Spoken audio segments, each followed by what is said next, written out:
I'm a little bit further downstream now, and this is definitely tidal. We can see that the tide is quite high. You can see by the marks on the wall on the other side, on the other bank of the river. It's high tide, but not highest tide. And what have we got on the other side of the bank? We've got Acacia confusa, just the yellow flowers just coming out there, looking quite nice. We've got a ficus, looks like a ficus, I think. Let's have a get a closer look at that. And then here is another species on your list, and very typical of seafront situations, and this is Casuarina equisetifolia. Now, equus is Latin for horse, so equisetifolia means it's got foliage like something to do with a horse, and in this case a horse's tail. Pretty sure, because let's go and have a closer look at it. I can just squeeze in through here.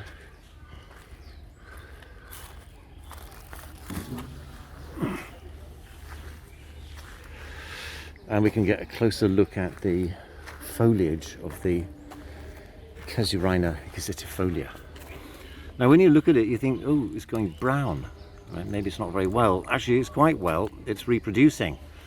And those little tiny brown things are actually the flower heads, right, on the Casuarina. You can see why it's called horsetail tree in English, because the leaves have evolved to be cylindrical around the stem, so it looks like a conifer. It's not actually a conifer, but that's of course an adaptation to reduce water loss, and that's why it's so suited for seafront situations in sandy ground which can't hold water. And at the base we've got a Bougainvillea spectabilis growing away here. I suppose somebody must have dumped it there. But it's taken and it's growing up into the tree, and you can see how the Bougainvillea grows up into the tree by hooking itself onto the branches of the tree with the spikes, right? The spikes that you find on the stem, like that. That's what it uses to hook up. It can grow as big as the tree. It just can't stand up by itself. After the flowers on the Casuarina, these are the little seed. It produces these, but the seeds are inside these little. I don't know what they're called. They're almost like cones, and the ground is littered with them.